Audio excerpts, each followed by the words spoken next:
അങ്ങനെ കുറച്ച് നാൾ മുമ്പ് ചേച്ചിയുടെയൊക്കെ വീട്ടിൽ പോയപ്പോഴത്തേനും ഞങ്ങൾ വൈകുന്നേരം ഒന്ന് കൊല്ലം ഹാർബറിൽ ചൂണ്ടിടാൻ പോയൊരു ചെറിയൊരു വ്ളോഗാണ് കേട്ടോ. അപ്പോൾ പോകുന്നത് അണ്ണൻ്റെ ഓട്ടോയിലാണ്. അപ്പോൾ ഇതേ പോകുന്ന വഴിക്ക് ഞങ്ങൾ നേരെ അവിടെ ഒരു റെയിൽവേ ക്രോസ് ഒക്കെ കഴിഞ്ഞ് വേണം പോകാൻ. അവിടെ വെയിറ്റ് ചെയ്തുകൊണ്ടിരുന്നപ്പോൾ ഒരു ചേച്ചി ഉണ്ണിയെ പോയിട്ട് വന്നു. അപ്പോൾ അതൊക്കെ മേടിച്ച് കഴിച്ചുകൊണ്ടിരുന്നപ്പോഴത്തേനും ഇതേ ട്രെയിൻ പോയി.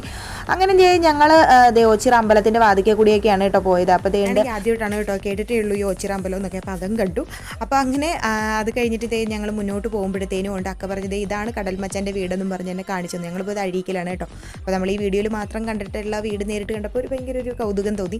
അപ്പോൾ അതൊന്ന് ജസ്റ്റ് ഒന്ന് ഞാൻ ഷൂട്ട് ചെയ്തെടുത്തു. അപ്പോൾ അതിന് ശേഷം ഞങ്ങൾ ഹാർബറിൽ എത്തിയിട്ടോ. ഇഷ്ടംപോലെ ബോട്ടുകൾ ഇങ്ങനെയൊക്കെ കിടക്കണിട്ട് എനിക്ക് ആദ്യം കയറിയിട്ട് മേല ഞാൻ ആദ്യമായിട്ട് ഇങ്ങനെയൊക്കെ കാണുന്നത്. അപ്പോൾ അതേ ചേച്ചിയും ചേട്ടനും കൂടി അവിടെ ചൂണ്ടയിലിട്ട് നടത്തിക്കൊണ്ടിരിക്കുന്നു. പിള്ളേരവിടെ കളിക്കുന്നു. അതേ നല്ല ഫ്രഷ് മീനൊക്കെ ആയിട്ട് ഒരു ബോട്ട് വന്നു കേട്ടോ. അപ്പോൾ ജസ്റ്റ് ഞാൻ ഓടിച്ചെന്നൊന്ന് കണ്ടു നോക്കി. കാര്യം നല്ല ഫ്രഷ് മീനൊക്കെ കാണുക എന്ന് പറഞ്ഞത് ഒരു ഭാഗ്യമില്ല ഉണ്ണിയായി. അങ്ങനെ ഇരിക്കുമ്പോഴത്തേനും അണ്ണനും ഒക്കെ മാറി ചൂണ്ടിട്ട് നോക്കിയിട്ട് ആകെ കിട്ടിയൊരു കുരി ഇടയ്ക്ക് മനോണ്ണൊന്ന് ട്രൈ ചെയ്തൊന്നും കിട്ടിയില്ല. അപ്പോൾ കിട്ടിയ കുരിയും കൂടി